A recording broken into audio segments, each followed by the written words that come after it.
Eu só quero, então, esclarecer que o senhor não é obrigado a responder as perguntas que eu vou formular. Se desejar, pode permanecer em silêncio, sem nenhum prejuízo para a sua defesa.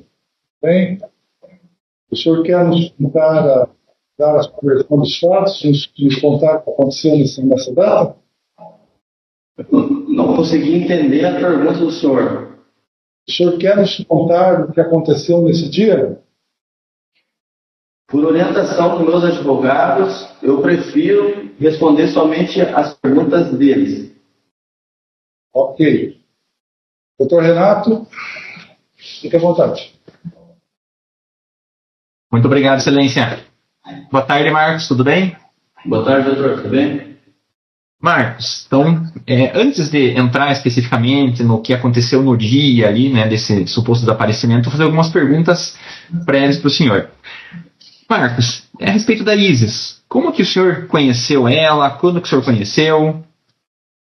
A Isis eu conheci em janeiro desse mesmo ano, uma festa que teve em Vito Chopp, onde eu trabalhava como segurança. Tá. E qual foi a primeira vez que o senhor saiu com ela? O senhor teve um relacionamento com ela?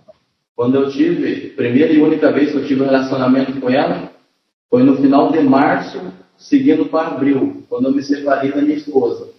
Uhum. Tá, então, nessa primeira vez que o senhor viu a Isis, teve o primeiro contato com ela, o senhor não teve nenhuma relação com ela, não ficou com ela? Quando eu conheci ela, não. Tá. E nesse intervalo de tempo entre o conhecer até você ficar com ela a primeira vez, vocês mantiveram contato? Não, apenas segui ela no Instagram e ela me seguiu lá no Mena. Uhum. Tá. E daí, nessa situação que o senhor ficou com ela, como que foi? Como que vocês se encontraram? Como que aconteceu isso daí? Eu comecei a curtir o story dela e ela reagiu no meu story, no Instagram. Aí rolou uma conversa íntima nossa lá de marcar um encontro para a gente conversar. Isso aí, se eu não me engano, aconteceu no dia 1º de abril, quando eu marquei de se ver com ela. Então aconteceu esse encontro com ela, no dia 1º de abril. Tá. Tá. E daí, nesse dia, Marcos, como que foi? O que aconteceu? Eu marquei de encontrar com ela na mesma unidade social e eu fui com o meu carro até lá. E ela entrou no meu carro e a gente foi para a região ali atrás do Guapo. Eu fiquei com ela lá no meu carro. Né? Entendi. Vocês chegaram em algum bar, algum local nesse dia? Não. Não? Tá. Permaneceram só no carro? Só no carro. Tá. Nessa data, Marcos, depois o senhor... ela no mesmo lugar. Perdão, cortou, não pude ouvir. Você pode repetir? Depois que nós tivemos esse encontro, eu deixei ela no mesmo lugar, na unidade social, no dia 1º de abril. Entendi. Nessa data, o senhor estava separado da tua esposa? Estava separado. Uhum. Tá. O senhor tem conhecimento se a Isis estava namorando nessa época? Para mim, ela não relatou na época lá. Em abril, não. Uhum. Tá. Eu não perguntei também. Entendi. E, Marcos, desse dia 1º de abril, o senhor, na sequência, teve contato com ela quando novamente? Como que foi o depois desse dia 1º? Depois que eu fiquei com ela no dia 1º, eu não tive mais contato com ela. Somente no WhatsApp, em maio, quando ela alegou estar grávida. Uhum. Tá. Que dia, mais ou menos, que ela alegou estar grávida para o senhor? Foi dia 1º de maio que ela falou comigo. Mas ela falou por mensagem. Pessoalmente, eu só vi ela no dia 6. Aham. E nesse 1º de maio até o dia 6, que foi o encontro de vocês, o que aconteceu e como que foi? 6 de junho. Ela me mandou mensagem umas 3 horas da tarde. Eu estava no meu trabalho, na obra, na construção civil, e ela queria falar comigo referente se eu tinha conseguido os remédios que ela tinha me pedido e sobre a questão da gravidez. Então eu marquei com ela, depois do meu serviço eu iria até ela encontrar com ela. Uhum. E assim fez. E essa combinação, Marcos, que dia que foi? Não entendi. Essa história dela falar para o senhor da gravidez e tudo mais, que dia que aconteceu? Ela me contou estar grávida no dia 1º de maio. Uhum. Tá. Mas que vocês combinaram de se encontrar. Qual dia que vocês combinaram? Que nós combinemos de se encontrar? Isso. No dia 6, no mesmo dia. Ah, no mesmo dia. Tá. Às 3 horas da tarde. Entendi. Tá. E nesse intervalo entre o dia 1º que ela conta para o senhor da gravidez até o dia 6, ela disse que estava grávida, ela chegou a apontar você como pai. O que ela relatou para você? Não, ela relatou que ela estava grávida e que ela não sabia quem era o pai. E que eu teria sido o último homem com quem ela se relacionou. Uhum. Mas ela deu certeza para o senhor que o senhor era pai? Não, ela não tinha certeza. Não. E em relação a... Eu era o pai. Entendi. E em relação à gravidez, ela falou como que ela sabia? Se ela tinha feito um exame de farmácia, um exame de sangue? Ela relatou para o senhor como que ela tinha esse conhecimento? Não, por mensagem, antes do dia 6, ela não falou que tinha feito nenhum teste de gravidez. Eu até me ofereci para ela de comprar, eu tinha umas mensagens para comprovar, falei que comprava um teste de gravidez para ela fazer junto comigo. E ela se negou de fazer esse teste. Entendi. Tá. Então ela não apresentou nenhum exame confirmando essa gravidez para o senhor? Por mensagem, não.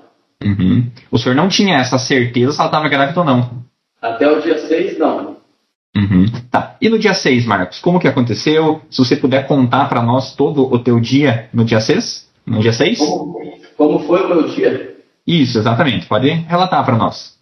No dia 6 eu acordei, como de costume, tomei café da manhã, ajudei a arrumar minha filha, de 9 anos, e levei a minha filha para o colégio, para a escolinha dela.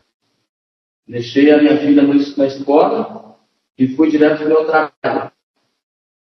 Chegando no meu trabalho, eu permaneci no serviço até umas 11h30. 11h30, acabou o expediente da manhã.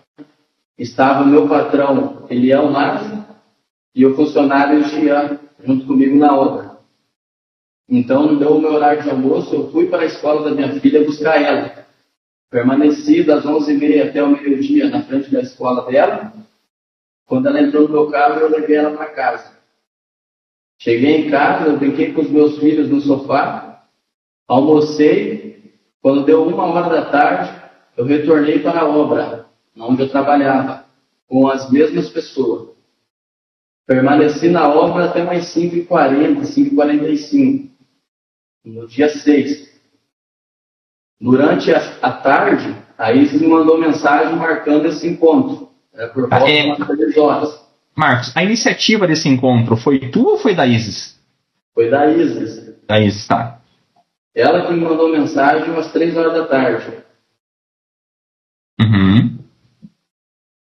Após acabar o meu serviço, eram as 5h40, eu fui até o posto Guapo. Aguardei por algum tempo na fila do abastecimento e fui até a bomba abastecer o meu carro. Eu paguei a minha gasolina, se eu não me engano, a quantia de R$50, com o Pix. Eu dei o Pix comprovando que eu estava no posto 6h05 daquele dia.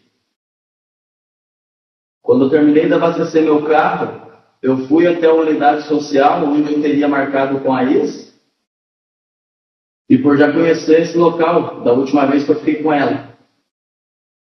E assim eu fiz, eu fui até a unidade social atrás do cemitério. E esperei por ela até chegar. Que horas que o senhor se encontrou com ela, mais ou menos? A hora que eu encontrei com a Isis era umas 6h10, mais ou menos. Tá, e com qual carro que o senhor estava? Eu estava com o meu Renault Scenic. Uhum. O carro plotado. Tá, aí ela... Aonde que o senhor pegou ela, exatamente? Na unidade social, mais precisamente atrás do Gol ali, que fica encostado com a rua ali. Uhum. Tá, e daí, depois que a Isis entrou no carro, o que aconteceu? Quando ela entrou no meu carro, a gente discutiu sobre essa questão. Não discutiu brigando, mas discutiu a relação. Sobre a questão da gravidez. Ela perguntou se eu tinha conseguido os remédios. E eu falei para ela que eu não teria conseguido o remédio. Uhum. Daí comecemos a discutir porque ela não queria essa gestação, essa gravidez.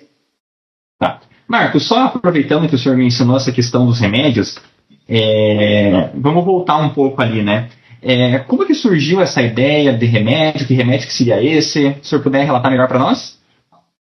Ela pediu para mim ir na farmácia comprar esse remédio. e também para procurar a Bia, que é uma enfermeira da cidade. Uhum. Ela mandou mensagem, eu tenho as mensagens, e ela me pede para mim ir atrás da Bia para conseguir esse remédio. Eu nem me lembro se ela falou o nome, tanto é que eu não sei o nome do remédio. Ela me deu um papel escrito. E eu tirei uma foto desse papel e mostrei para a atendente da farmácia, a Sandra Ribas. Mostrei para ela e ela falou que era um medicamento proibido. E assim eu fiz, eu não consegui comprar esse remédio. E no dia 6 eu falei para ela e ela ficou discutindo comigo por esse motivo. Marcos, só voltando um pouco nessa questão dos remédios ali. Esse remédio que o senhor foi atrás, da onde que surgiu o nome do remédio? Da onde que veio o nome do remédio? O nome. Foi a Isis que passou para o senhor? A Isis passou para o senhor, o nome? Isso, 2 remédios, 2 nomes de remédio. Uhum. Tá. Em posse desses nomes, o senhor foi falar com a Bia, foi na farmácia, qual que foi o procedimento que o senhor fez? Isso, primeiro a Isis mandou falar com a Bia, que é uma enfermeira do hospital, Viviane Borgo, o nome dela. Uhum. Eu peguei e fiz, mandei mensagem e perguntei, falei que ela era uma amiga minha, que ela era de menor. Vai ter mais mensagem no meu celular. Graças a Deus eu tenho como comprovar. E a Bia falou que era um medicamento que não tinha no hospital e ela não conseguiria. Porém, ela mencionou uma segunda enfermeira do Telêmaco Borba. E nas mensagens, ela mencionou que essa mulher, falou o nome, tinha um contato dentro do Paraguai que por R$1.000, se fosse buscar na fronteira, esse contato trazia em farinha o remédio até a fronteira para quem fosse buscar. Então ela conseguiria sim, no valor de R$1.000, essa medicação. E o senhor chegou a entrar em contato, chegou a ir atrás, chegou a comprar esse medicamento? Não, nunca. Não, tá. Aí o senhor foi nas farmácias para ver se tinha também, correto? Sim, porque eu tinha tirado uma foto do bilhete dos 2 nomes dos medicamentos. Daí eu fui até a farmácia por não conhecer o remédio e perguntei. Depois que as atendentes da farmácia falou que era um abortivo e não podia vender, eu fui embora. Entendi. O senhor tinha conhecimento que esses remédios que a Isis tinha pedido eram proibidos de ser comercializados? Não, que era proibido de ser comercializado, não. Porém, eu fiz uma pesquisa nos nomes dos remédios para saber que tipo de medicamento que era. Daí que eu fui ter ciência que era um abortivo. Entendi. E essa pesquisa o senhor fez onde? No meu celular. Celular, tá. Marcos, referente à criança, ao filho, né? O que a Isis falou para o senhor? O que ela dizia? Que ela queria ter, que ela não queria ter? Se pudesse explicar para nós melhor isso daí? Não. Ela me falou da gravidez no dia 1º de maio. E no mesmo dia, no mesmo teor das conversas ali, ela já falou que ela não queria ter o filho, que ela queria que mandasse a criança para um inferno, com todo respeito, mas ela falou que ela iria abandonar a criança numa lixeira e que ela iria abandonar a criança na frente da minha residência, no portão da minha casa. Isso ela mandou no meu celular, eu tenho as mensagens. Teve alguma ocasião em que ela disse que ela preferia morrer do que ser mãe? Sim, dentro do carro. Ela falou que ela preferia morrer do que ter esse filho meu. E por mensagem, o senhor se recorda se ela falou isso daí também? Com essas palavras, não. Ela só falou que era para pegar e mandar a criança para o inferno. Foi com essas palavras que ela disse. Tá. O senhor já tinha comprado, já tinha procurado por remédio abortivo em alguma outra ocasião? Não, nunca. Tá. E Marcos, diante do fato de o senhor conversar com a Bibiane, ir na farmácia, na primeira farmácia, na segunda farmácia e não ter conseguido comprar o remédio, qual que foi a atitude do senhor? O senhor procurou em algum lugar? Não, só na farmácia mesmo. Tá. E aí, voltando ao dia 6 lá, quando você estava no carro com a Isis, ela perguntou se o senhor tinha conseguido esses medicamentos? Perguntou, ela me pressionava o tempo inteiro, até chegou a me ameaçar para mim ir atrás desse remédio. Que tipo de ameaça que ela fez para o senhor? Inclusive, eu tenho salvo no celular também, graças a Deus. Ela falou que se eu não arrumasse esse remédio, ela iria até a delegacia e ia me denunciar por estupro. porque ela sabia que existia uma lei que se ela chegasse no hospital com um boletim de ocorrência de estupro, em alguns casos, a lei iria permitir que ela tirasse essa criança. Era a ideia dela. Entendi. E Marcos, em algum momento ela chegou a dar certeza para o senhor que essa suposta gravidez, o senhor seria o pai? Ela não disse certeza, ela me mostrou dentro do carro uma foto de um teste de gravidez branco com as pontas rosa. Só que eu desconfiei que era uma foto da internet. Uhum. Essa foi a minha certeza de que ela supostamente estaria grávida. Entendi. Então o senhor não tinha certeza se ela estava grávida ou não? Não, porque eu ofereci para comprar, eu mandei mensagem também para mim dar o teste para ela fazer junto comigo e ela se negou. Então, por que uma pessoa que está grávida, uma pessoa vai se negar? Entendi. Ela chegou a falar para o senhor se tinha alguma outra pessoa que ela tinha dúvida de que também poderia ser o pai da criança? Sim. Quando eu estava conversando com ela lá no ponto de ônibus, na Vila São José, na terceira entrada, ela mencionou que ela iria conversar com a amiga dela.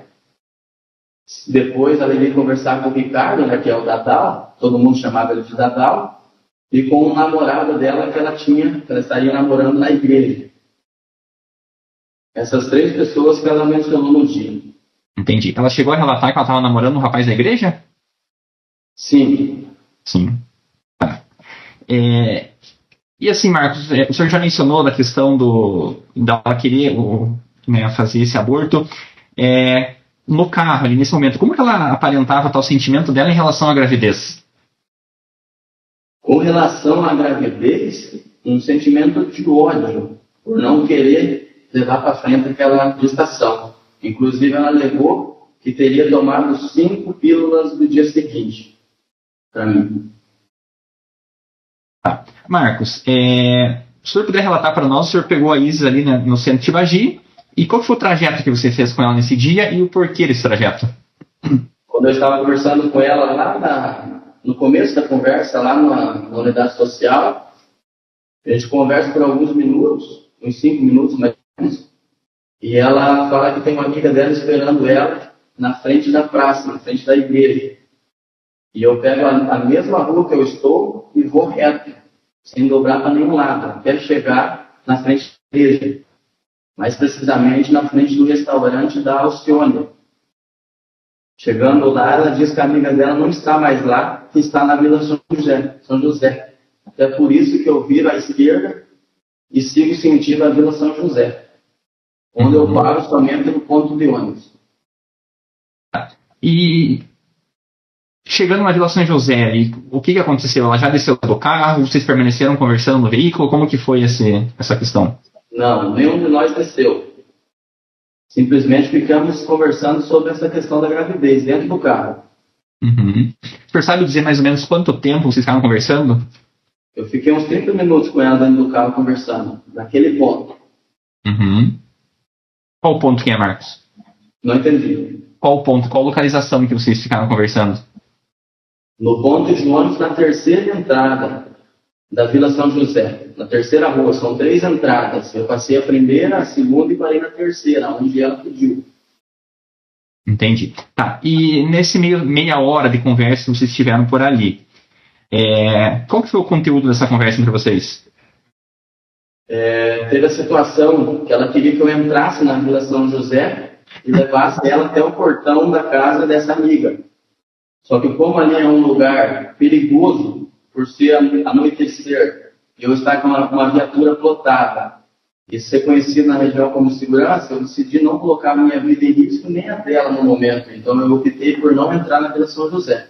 Isso gerou uma discussão ali, porque ela queria a todo custo que eu levasse ela no portão da casa da amiga. Uhum. Isso já gerou ela pedir R$2.000 para mim também, um valor de R$2.000. A todo momento ela falava, já que eu não conseguia o remédio, então que eu tinha que dar o dinheiro para ela. E como eu falei que eu não ia entrar, eu parei nesse ponto de ônibus. Tá. E além dessa questão, Marcos, vocês chegaram nessa meia hora de conversa a conversar sobre a gravidez também, a falar sobre isso, essa questão que ela queria abortar? A todo tempo. Desde quando eu peguei ela, durante o trajeto, até a hora que eu parei com ela, até mesmo os antes, por mensagem, todo momento ela falando que ela não queria ter esse filho, que era para mim dar um jeito, e me pressionando para mim ir comprar o remédio. Entendi. E o que o senhor falava? O senhor falava para incentivar a questão do aborto ou não? Eu até peço perdão por ter ido na farmácia quando ela me ameaça, porque eu fiquei sem saber o que fazer naquela situação. Por eu ter filho também, e todo mundo sabe, todos os meus familiares sabem que eu não sou esse moço que eles estão falando. Eu nunca consenti uma pessoa fazer aborto, eu sou contra.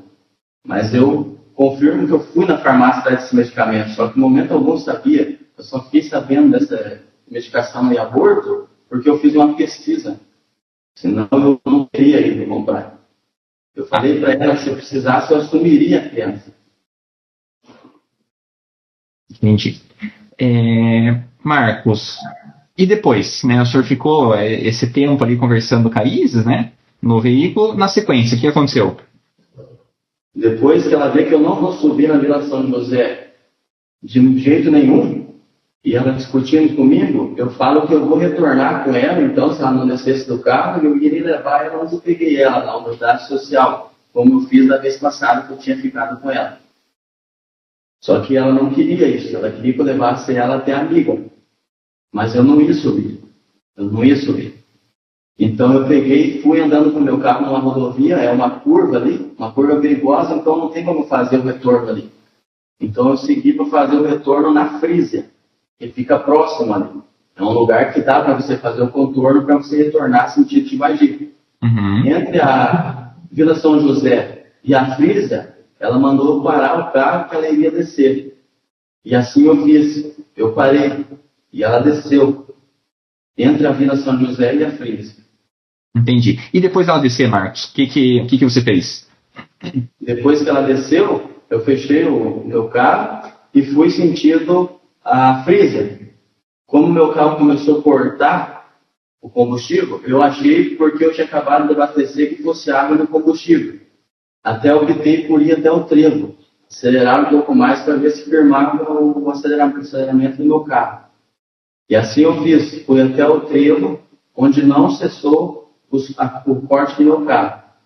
Então eu parei em frente a um portão lá, na entrada que vai para Telemaco Borba, e abri o capô do meu carro e pude constatar que era a mangueira de combustível do meu carro que estava com problema.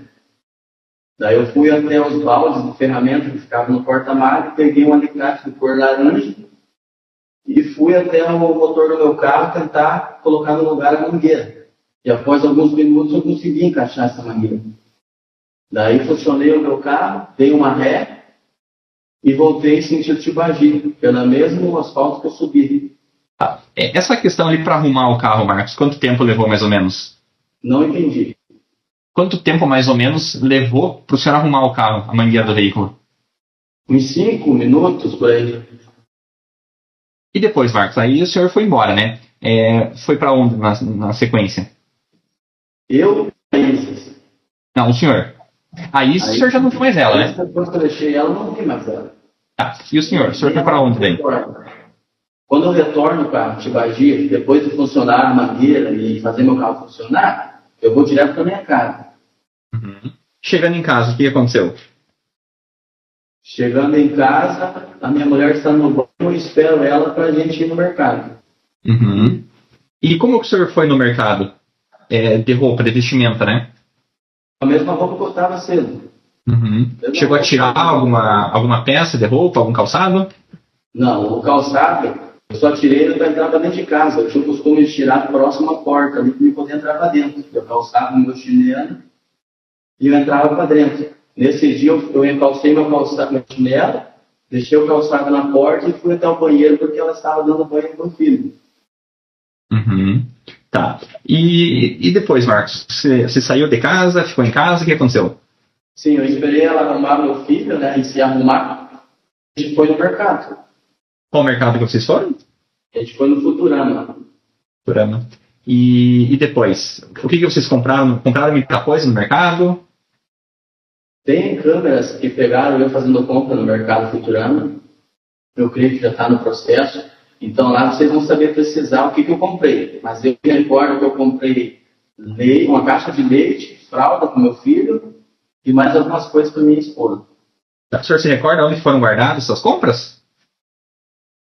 No As carro? compras que eu usava no momento? Não. Aonde que as compras foram colocadas, o senhor se recorda? As compras? Isso. No porta-malas e a caixa de leite em cima do banco traseiro. Uhum. Tá. E depois do mercado, Marcos? Tá. E depois do mercado, o que você fez? Depois do mercado, enquanto eu estava na fila do mercado, eu fiz uma ligação com o Cadu Moura. Ele é filho do Eduardo Moura, que mora de frente para o Bar do Enio. Ele é meu ex-patrão. E ele trabalhava no Bar do Enio. Então eu liguei achando que ele ainda trabalhava. Daí, como eu queria comprar uma bota para mim poder trabalhar no outro dia, e a minha bota velha já tinha rasgado, então eu fiz essa ligação para ele para saber essa questão da botina. Daí, como no mercado estava muito caro, eu decidi ligar para ele para perguntar o preço no Bar do Enio. E ele falou que estava em sala de aula, o Cadu falou, e que ele não trabalhava mais no Bar do Enio, que lá tinha a botina para vender, e só que eu não sabia o valor. Daí eu peguei a minha esposa, as compras, e fui no Bar do Enio. A intuito meu era de comprar uma botina para me trabalhar no outro dia. E assim eu fiz. Eu desci do meu carro no Bar do Enio, cumprimentei uma pessoa sentada de nome Márcio, que é um amigo meu, e fui até o balcão, onde o atendente, que já foi ouvido pelos senhores, confirmou o fato, que eu perguntei sobre só uma botina. Eu queria comprar uma botina para ir trabalhar no outro dia. E estava mais caro do que no mercado ainda, bota.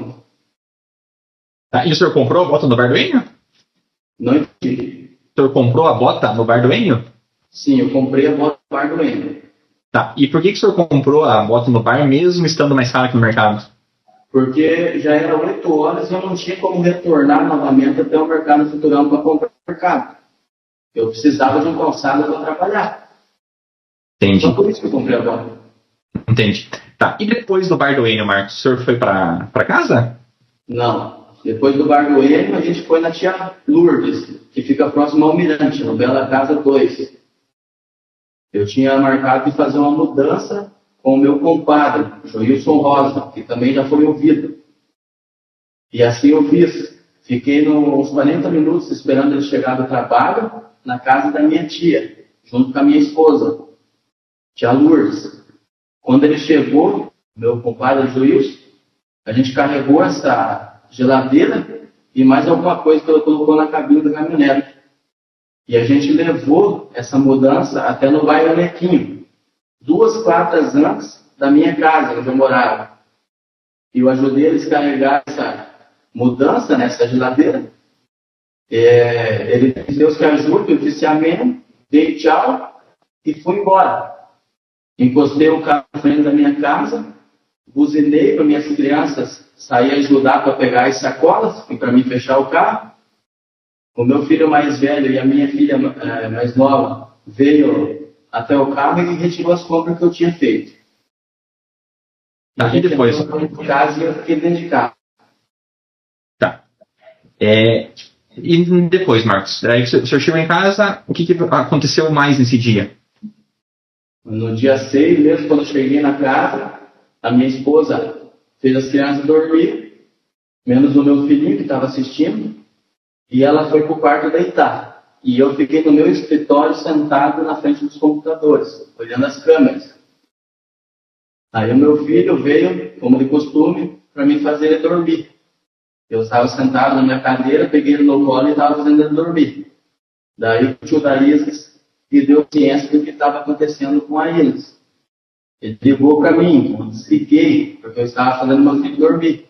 Ele perguntou onde eu estava. Eu falei que eu estava em casa, se eu poderia atender ele. Eu falei que não, porque eu estava fazendo meu filho dormir, mas que ele poderia falar comigo, por mensagem. E assim ele fez. Quem que é esse tio da Isis? Como que é o nome dele? O tio da Isis é o Rodrigo. Rodrigo. Tá. Eu conheço ele por 13, porque ele joga com a camiseta número 13. Então, no modo de eu me expressar, ele fala 13. Tá. E como que foi essa conversa com ele? O que o senhor se recorda da conversa entre vocês dois? Na verdade, ele falou que a sobrinha ou a prima da Isis contou que ela ia ter um encontro comigo e que eu tinha pegado ela e tinha levado ela para algum lugar e a sobrinha dele não tinha aparecido no dia. No início, eu até peço perdão para a família porque eu omiti o fato da gravidez. Porque era uma vontade da Isis contar para a família. Ela falou que ela iria contar a suposta gravidez. Então eu não queria estragar esse momento da Isis com a família. Por isso que eu omiti do tio. A princípio, no primeiras conversas.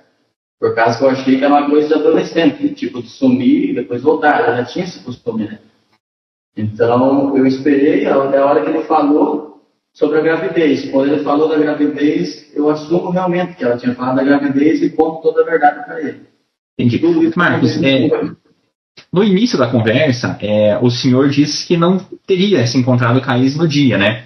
E depois o senhor assume. Então, só para reforçar essa história, por que o senhor negou inicialmente para o Rodrigo que esteve com a Isis? Porque ele perguntou, eu acho que foi dia 1º que ele colocou na mensagem.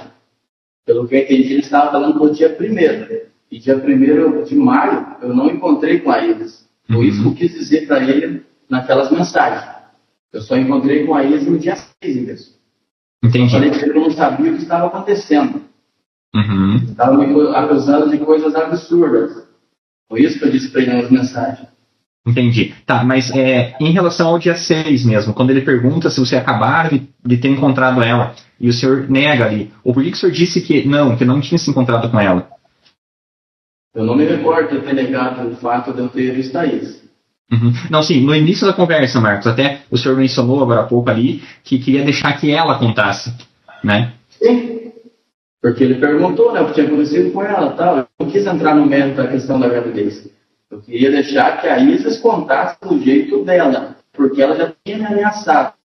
Uhum, entendi. Então por isso que no começo da conversa. Então por isso que no começo da conversa o senhor disse que não tinha encontrado com a Isis, é isso? Sim, eu omiti a verdade, infelizmente, eu omiti. Entendi. Tá. E aí então, quando o Rodrigo fala que já sabia que a Isis estava grávida, aí o senhor admite que se encontrou com ela, é isso? Isso, quando eu vejo que já veio um caso sério, que a Isis não apareceu ainda, já é tarde da noite. Ele falando que ela teve comigo, sobre a sobrinha dela, eu não conheço, sobre a irmã dela, que eu também não conheço. A questão dela ter se encontrado comigo, daí eu confirmo para ele a história. Entendi. Tá, e essa conversa? Toda a verdade para ele. Tá. O senhor se recorda mais ou menos, Marcos, qual era o horário que o senhor estava conversando com o Rodrigo? O Rodrigo começou a me chamar às 11h30 da noite. E até que horas que vai essa conversa do senhor com ele? Não entendi. Até qual horário o senhor conversa com o Rodrigo nesse dia? Nossa, eu acho que eu conversei com o Rodrigo até 1h da manhã, mais ou menos. Tá. E onde o senhor estava durante essa conversa? No restante da conversa? Durante todo esse período da conversa, o senhor estava onde? Teve um período que eu estava no início da conversa na minha casa. Até a hora que ele fala que vai na delegacia, que é para mim ir lá encontrar com ele, para me explicar direito essa história. Daí eu falo para ele que não, que eu vou esperar até no outro dia, né, para ver se a Isis, no início da conversa, para ver se ela aparecia. Como eu vejo que não vai aparecer, e ele começa a me ameaçar lá, a me acusar de coisas absurdas, e eu vejo que ela não vai aparecer, daí ele fala que ele vai lá no portão da minha casa falar com a minha esposa para tirar essa história limpa. Daí, na intenção de privar minha família dessa questão na frente da porta da minha casa, eu peguei e falei que eu já estava de saída, que eu estava na rua, mas que eu iria lá encontrar com ele e com a irmã dele, que é a da Isis. E eu saí para me encontrar com ele. Só que eu fiquei sem internet porque eu estava sem crédito no celular. Então eu decidi pegar a torre de Wi-Fi da minha obra lá onde eu estava trabalhando. Entendi. Foi aí que eu fui na obra para mim fazer uma ligação para ele. E também para um segurança, meu amigo. Só que o meu segurança, eu liguei por várias vezes e ele não me atendeu. Então eu abortei essa missão de ir lá falar com o Rodrigo no dia, até porque ele estava nervoso, sabe? Aí, se o meu segurança fosse comigo, eu até iria lá falar com ele. Foi por isso que eu não fui no dia. Daí eu falei para o Rodrigo que eu iria no outro dia na delegacia, porque ele já tinha falado para mim que estava na delegacia.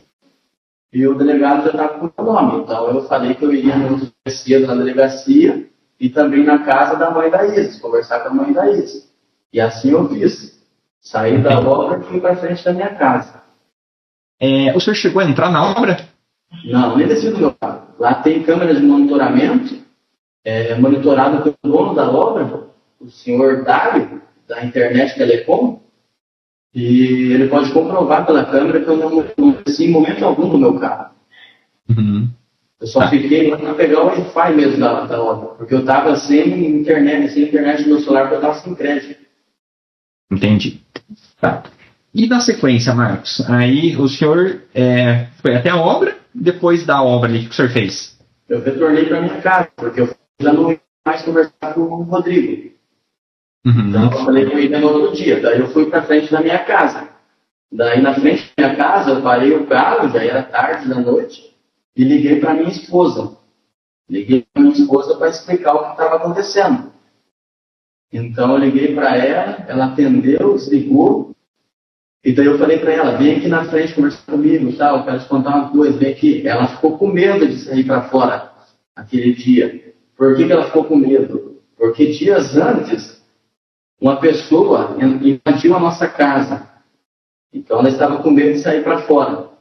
Então eu tive que ir para dentro, lá na nossa cama, e conversar com ela lá. Foi aí que eu expliquei para ela essa questão da Isis, sobre aquela vez que eu separei dela, que eu fiquei com isso, a Isis estava falando que estava grávida de mim. Mostrei as mensagens que a Isis falou que não queria ter o filho, que ela ia jogar no nosso portão, que ela preferia morrer do que ter o filho, que era para mandar o filho para o inferno. Todas essas mensagens eu mostrei para minha esposa.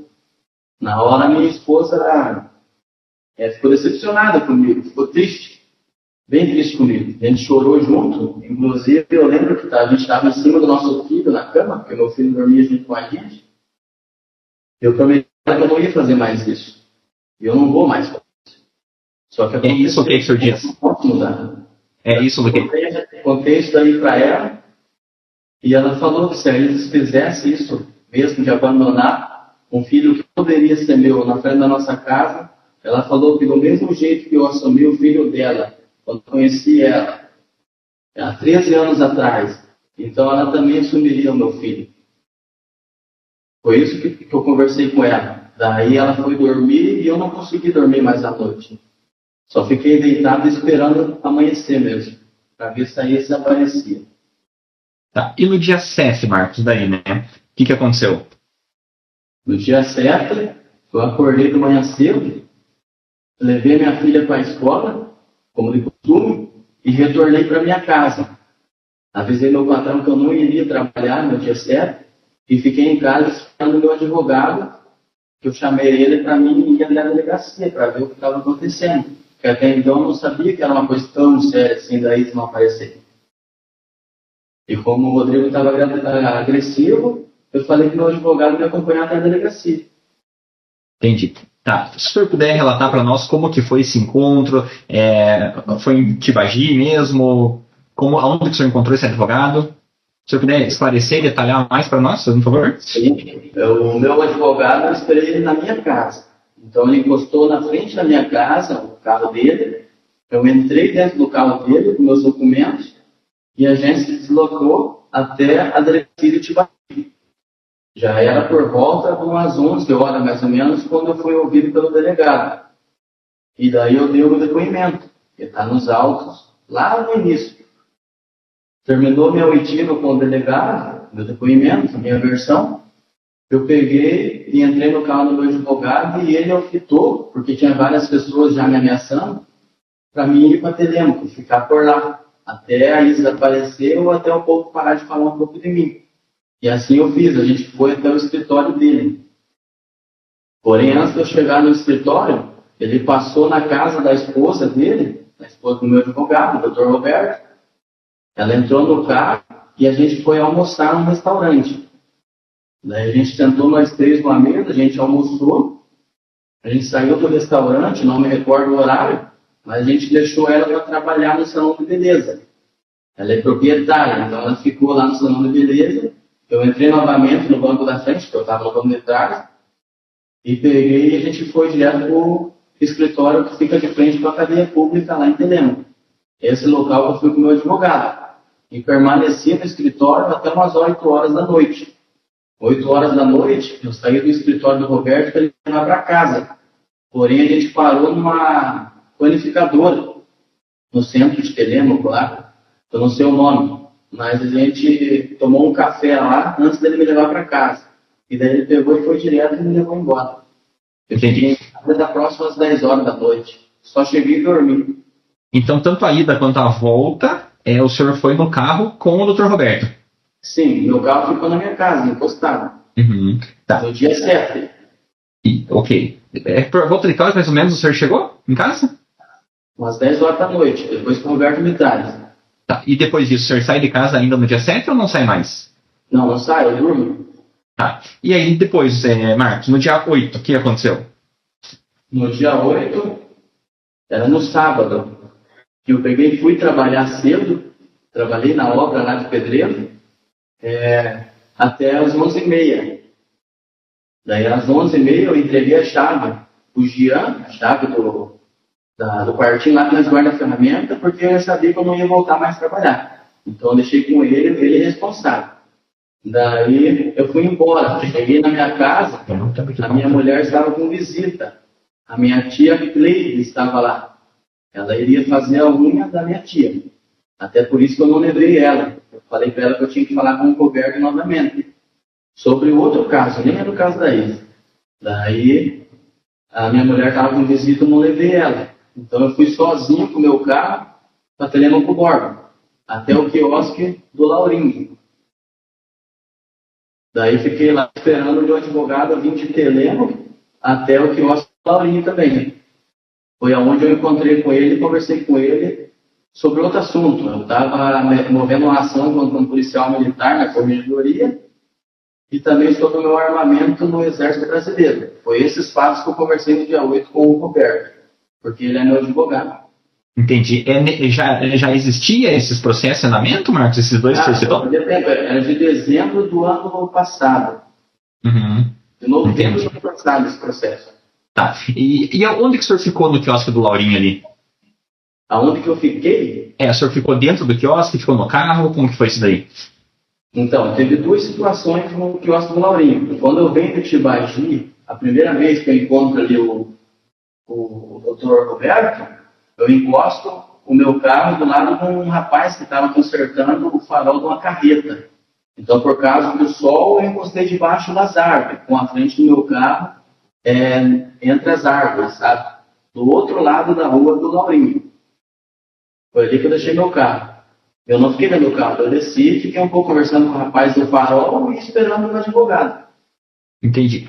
Durante esse período ali, Marcos, que o senhor ficou, quanto tempo deu mais ou menos ali no quiosque? Não entendi porque o rádio falou aqui.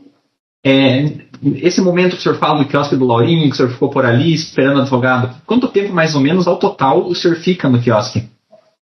Esperando o Roberto, eu fiquei uns 15, 20 minutos. Ele demorou até pra caramba pra ver. E daí quando o Roberto chegou, vocês ficaram ali mesmo ou saíram dali? Não, eu entrei no carro dele e a gente foi embaixo de uma outra sombra no trevo que liga a Telêmaco Borba em Baú e Tibagi também. Entendi. A gente fica ali num trevo. Daí a gente fica conversando dentro do carro mesmo. Tá. Em algum momento... Ele também. Em algum momento, Marcos, o senhor chegou a entrar na mata, alguma coisa nesse sentido ou não? Não, momento algum. Uhum. Tá, e daí? O senhor ficou conversando com o Roberto ali, e na sequência, o que aconteceu? Depois que eu converso com o Roberto, ele me traz novamente até o meu carro e ele vai embora para fazer os afazeres dele. Estou embora para Telêmaco Borba. Eu entrei no meu carro, dou uma ré e estou indo embora. Só que quando eu chego no trevo que liga ali na estrada velha, na antiga estrada que liga de Tibagi ali, bem na bifurcação está tendo uma blitz da polícia rodoviária. E eu fico com medo porque eu estou sem habilitação e com documento sem transferência. Então eu retorno para sentido Telêmaco Borba com o meu carro, na intenção de voltar no quiosque do Laurinho, até acabar a blitz para eu poder retornar para Tibagi. Quando eu passo nesse retorno, eu passo pelo Laurinho, porque a rodovia não tem como eu entrar no Laurinho. Eu vou até a frente de umas fábricas, onde tem uma entrada de terra, faço o retorno com o meu carro ali no local seguro e retorno de volta para o quiosque sentido Tibagi, onde eu paro no quiosque novamente. Só que no quiosque eu já paro no estacionamento do quiosque.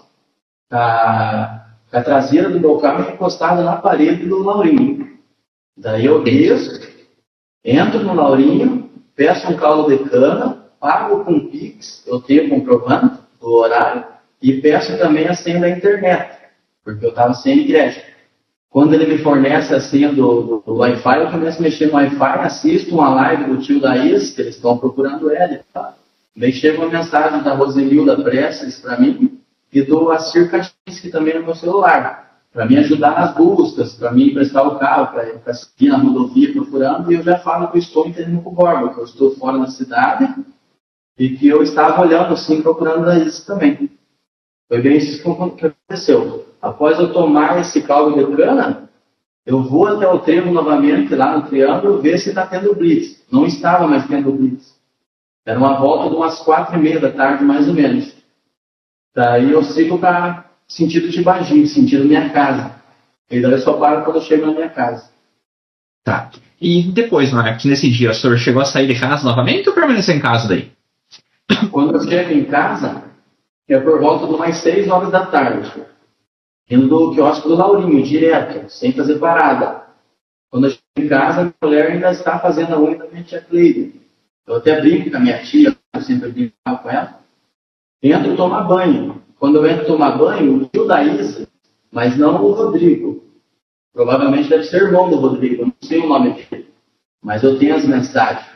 Ele quer saber o que aconteceu, né? Quer saber a minha versão. O Piá é super gente boa, ele conversou comigo bem humilde, sabe? E eu aceitei conversar com ele.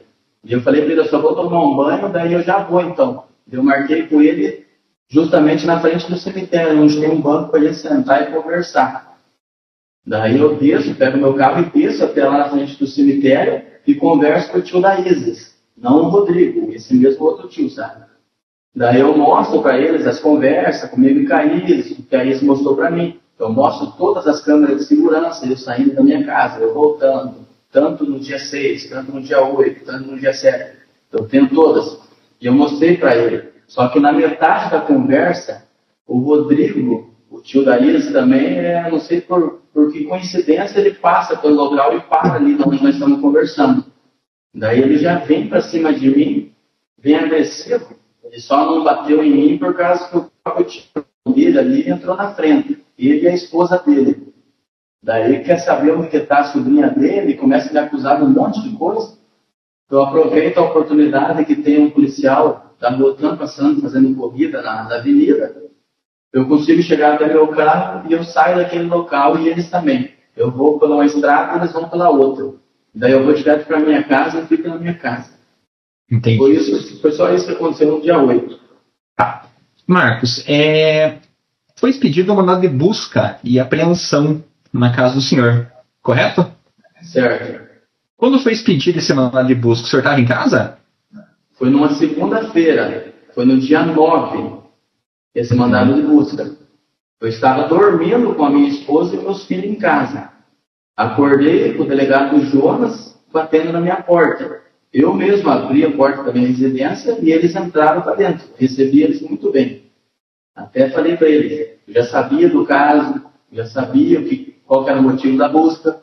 E eu falei para eles onde estavam todas as coisas. E que eles podiam revirar a minha casa inteira e levar o que eles quisessem. E eles reviraram a tua casa inteira, Marcos? Não entendi. Eles reviraram, eles fizeram busca na tua casa toda? Sim, até no fogo da minha casa eles reviraram. Tá. O que eles aprenderam na tua casa? Eles aprenderam no dia 2 computadores no meu escritório que eu fazia monitoramento da cidade de Tibagi, 2 notebooks no meu escritório que eu usava para fazer boleto e para imprimir os boletos e recibos, vários pendrives com HD externo que estava na mesa do meu escritório. Eles levaram também a minha arma, devidamente legalizada, eu possuí o registro para mim ter essa arma na casa.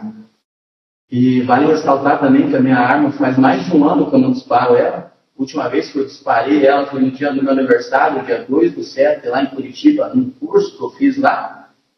Isso a perícia pode mostrar. Tanto é que eu forneci de boa vontade a minha arma para eles. Eles levaram também o meu carro. Foi só isso que eles levaram no dia. Tá. Marcos, o senhor se recorda no dia 6 lá, qual a roupa que o senhor estava usando? No dia 6? Isso. No dia 6 eu estava com a minha roupa de serviço, roupa normal. Estava com a minha botina amarela, estava com a minha calça jeans já desbotada, meia branca por causa do cimento da construção, uma camiseta verde, limão bem fraquinha e uma blusa verde e preta. Essa era a roupa que eu estava, desde cedo até a noite. Tá. E essa roupa, Marcos, que o senhor usou dia 6, quando a polícia foi fazer a busca na casa, no dia 9, essas roupas estavam lá? Estavam lá em casa, sim. Tá. A polícia chegou a perguntar para o senhor qual roupa que você utilizou no dia 6? Sim, eu não sei o nome do policial. É um investigador, ele é um barbudo, assim, sabe? Estavam 5 policiais, 4 homens e uma feminina. Esse policial barbudo, ele foi até o banheiro, atrás da porta do banheiro, onde é o cesto de roupa suja, e viu todas as roupas, inclusive no bolso da calça, tudo, ele registrou todas as roupas que eu estava no dia 6. A camiseta e o moletom estavam ali? O moletom estava no meu carro, e a camiseta e a minha calça estavam no cesto atrás da porta do banheiro. E a botina estava no degrau da escada na porta da minha casa. Tá. E Marcos, esse moletom ali, essa calçadinha, essa camiseta, os policiais chegaram a olhar na hora da busca? O senhor chegou a mostrar para eles? O moletom eu não posso afirmar, porque eu não vi.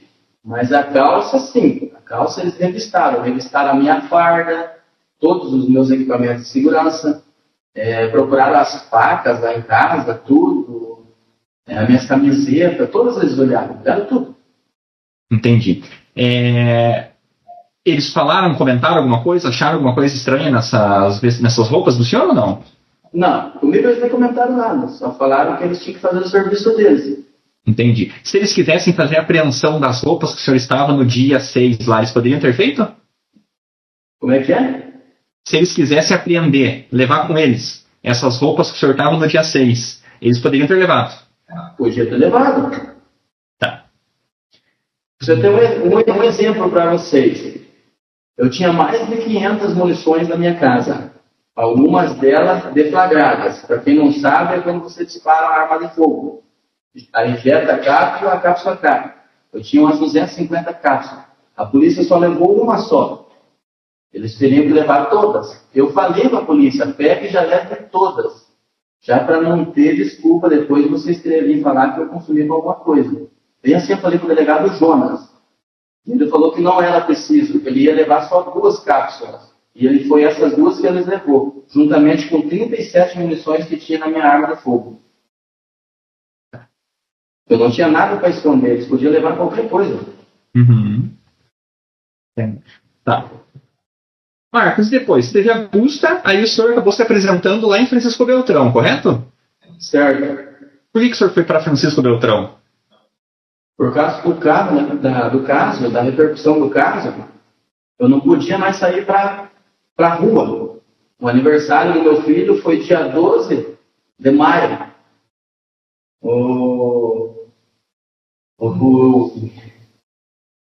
No dia do aniversário do meu filho, eu não podia dar um bolo para ele. Pra você ter uma ideia. Quem deu o bolo do aniversário do meu filho foi o Assir. O Assir Caixinhos que foi lá e levou o bolo do meu filho. Nenhuma festa não custa para ele. Então, quando eu saí na rua, o povo já estava me acusando como se eu fosse um monstro. Coisa que eu não sou. Daí, um dia antes de eu ir para Beltrão, eles apedrejaram minha casa, jogaram pedra na casa. Foi por isso que eu me senti ameaçado. Tanto eu como minha família. Daí eu falei para minha mulher pegar o meu filho.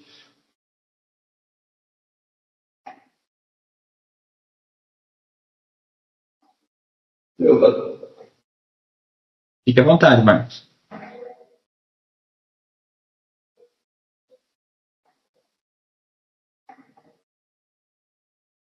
Eu falei para minha mulher pegar meus filhos e tirar da casa, porque eu estava com medo. No Facebook tinha pessoa emprestando o carro. os outros me pegar na rua, pra me contar onde estava Islas. O pessoal falando que ia fazer o mesmo com meus filhos, me chamando de monstro. E daí eu peguei e falei minha esposa pegar meus filhos e voltar para nossa casa, na casa do pai dela.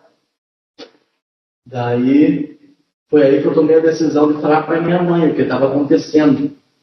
E minha mãe falou que ia mandar meu irmão ir buscar em Francisco Beltrão de Atibaji.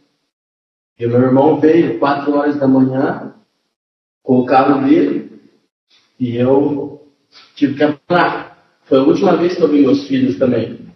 Eu também estou sofrendo aqui dentro. Não está sendo fácil para mim, não. Eu peguei, me despedi dos meus filhos dormindo. E daí, coloquei umas roupas numa mochila e fui com meu irmão para Francisco Beltrão. Mas não existia mandado de prisão para mim, não tinha nada. Eles estavam cerceando o meu direito de defesa ali. Eu não sei por qual motivo eles não falaram com o meu advogado, na época, o Roberto, sobre esse mandado de prisão. Senão eu teria me apresentado até mesmo aí em Atibaji. Eu não tenho nada para esconder. Tanto é que eu me apresentei de livre espontânea vontade lá em Francisco Beltrão. Eu tinha todos os motivos do mundo, assim, se eu quisesse fugir para qualquer lugar, para o Paraguai, para qualquer lugar. E eu não fiz. Eu só não me apresentei no domingo porque era aniversário da minha mãe, lá em Francisco Beltrão. Senão, no mesmo dia que saiu o mandado, saiu no sábado. Só no sábado, à tarde, que eu fiquei sabendo desse mandado de prisão. Porque eles já sabiam que eu não estava mais em Atibaji. Porque eles até armaram, tipo, uma cilada para mim cair ali como se eu fosse um criminoso. Se eu estivesse fugindo da polícia. Eles tinham prendido meu carro, eles levaram no outro dia cedo meu carro lá, alguns investigadores da polícia, com alguns papéis, entraram na minha residência, só estava minha esposa, falando que eles queriam que eu assinasse um papel para devolver o carro.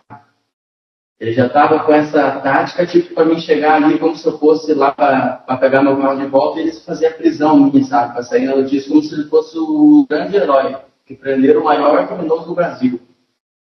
E eu não sou isso daí, eu não sou esse monstro que eles estão falando. Quando eu fiquei sabendo no sábado, pelo meu advogado, Roberto, que existia esse mandado de prisão, eu fiz contato com um amigo do Roberto, de Teixeira Soares, um outro advogado. Então, naquela época, eu já estava com os 2 advogados. Falei para eles ir até Francisco Beltrão para mim se apresentar na 19ª delegacia lá de Francisco Beltrão. E assim eu fiz. Estava um dia muito chuvoso. Eu fui para a delegacia e me apresentei para o delegado lá. No dia 17. Foi no dia 17 que eu me apresentei lá em Francisco Beltrão. E assim estou preso até o dia de hoje. Uma prisão injusta, porque eu não mereço estar aqui. Eu não mereço. A mãe dela, hoje eu pude perceber pela televisão que a mãe dela fez um pedido para mim. Eu não culpo a mãe dela, porque eu sou pai também. E se fosse com meu filho, eu estaria fazendo talvez até pior. Eu sei o que a mãe dela está sentindo, eu sei o que os familiares dela estão sentindo, só que, como o símbolo da justiça é uma balança, eles têm que colocar todo o peso do outro lado também. Por causa que do outro lado tem um pai de família aqui preso, pai de 4 filhos, 3 que moram comigo, eu tenho a minha esposa na minha casa e uma família inteira lá que está chorando pela minha falta também. Do mesmo jeito que eles estão sofrendo, a minha família também está sofrendo. Foi isso que aconteceu. Marcos, tem mais alguma coisa que o senhor gostaria de falar em sua defesa que eu não perguntei para o senhor até agora? Eu só queria que, como eu assisti o depoimento do Ricardo Nadal, o tio dela falou uma reportagem também na delegacia, porque vazou o depoimento, porque eles são covardes. Eu sei que esse depoimento meu vai para a vida. Eles são covardes, eles são. Porque aqui tem um pai de família inocente, que não cometeu crime algum. Eles reviraram a minha vida, eles refizeram e refizeram os meus passos. Eles não conseguiram provar nada, nenhum tipo de crime. No momento algum, eu neguei fornecer alguma coisa para a justiça. Meu celular está lá com todas as senhas. Eles apreenderam 4 celulares na minha casa. O meu, da minha esposa, do meu filho de 13 anos e o do meu piazinho de 3 anos. Eu não tenho nada para esconder. Eu dei os celulares com todas as senhas, podem revirar lá. Eu não cometi crime algum. Até porque se eu tivesse feito qualquer tipo de crime, eu teria saído já. Eles não têm motivo nenhum para me deixar preso. Eu não fiz isso. Eu não fiz isso. Eu sou inocente. Eu vou morrer falando isso. Eu sou inocente. É isso que eu tinha que falar. Sobre o Ricardo, tem um momento que eu pude ver na televisão que ele fala, o tio da Isis fala que o Ricardo chutou a barriga da Isis perto do posto do Guapo, que tentou atropelar ela também, que tentou arrastar ela pelo cabelo. Isso eu não vi ninguém falar. Então seria bom perguntar, por causa que isso foi dito de mim. Da mesma forma que falaram do teste da gravidez, das ameaças, eu nunca ameacei a Isis, eu nunca ameacei, eu não tinha motivo nenhum para fazer isso. Se ela estivesse grávida e ela deixasse o mesmo na porta da minha casa, eu e minha mulher nós ia cuidar da criança. Entendeu? Se ela quisesse assumir a criança, ter esse filho, eu ia fazer o que manda a lei, pagar a pensão certinho, do mesmo jeito que eu cuidei do filho da minha esposa, com amor e carinho. Eu cuido todos os meus filhos do mesmo jeito. Então, quero deixar bem claro que eu sou inocente e eu não fiz isso. Até o dia 6, eu era um herói no Tibagi. Eu ajudei muita gente. Teve muita mulher espancada pelo marido que eu já ajudei a salvar, tanto no meio da rua, da madrugada, quando eu saía debaixo da coberta da minha casa, só ia atender os outros na rua. Era isso que era meu serviço. Quando uma criancinha, quando eu estava fazendo até uma festa de casamento com os filhos do prefeito, quando uma criancinha caiu durante a madrugada, uma criancinha de 3 anos, caiu durante a madrugada na piscina, fui eu que cheguei no momento certo e resgatei aquela criança. Eles podem confirmar isso. Não é mentira minha. Quando uma casa pegou fogo, lá em Tibagi, no bairro Nequinho, eu cheguei, fui a primeira viatura a chegar lá, porque não tinha uma viatura da Polícia Militar na cidade de Tibagi. A minha viatura foi a primeira que chegou no local para retirar essas crianças e o bujão de gás explodir. A casa pegou fogo inteira, mas as 2 crianças, eu tenho na minha consciência que eu salvei. Quando um pneu de trator na borracharia, sentido Ponta Grossa ali, estourou esse pneu e o dono da borracharia no chão caído, com mais de 2 quilos. A mulher dele me liga porque não tinha uma ambulância, não tinha uma viatura para ir lá. A minha viatura foi a primeira que chegou no local para salvar ele. Então eu já fiz muito por Tibagi. Já fiz muito. Sem contar na variedade de objetos que eu recuperei, graças à minha competência, ao meu serviço, para devolver a alegria do cidadão de bem. Porque é isso que eu quero, devolver o sorriso na cara, tanto do cidadão de bem, provar minha inocência e devolver o sorriso para a país. Entendeu? É isso que eu quero. Porque eu provando a minha inocência, eu garanto que algum fato novo vai surgir. Então tá bom. Marcos, obrigado pelos esclarecimentos do senhor. E a defesa não tem mais perguntas, excelência.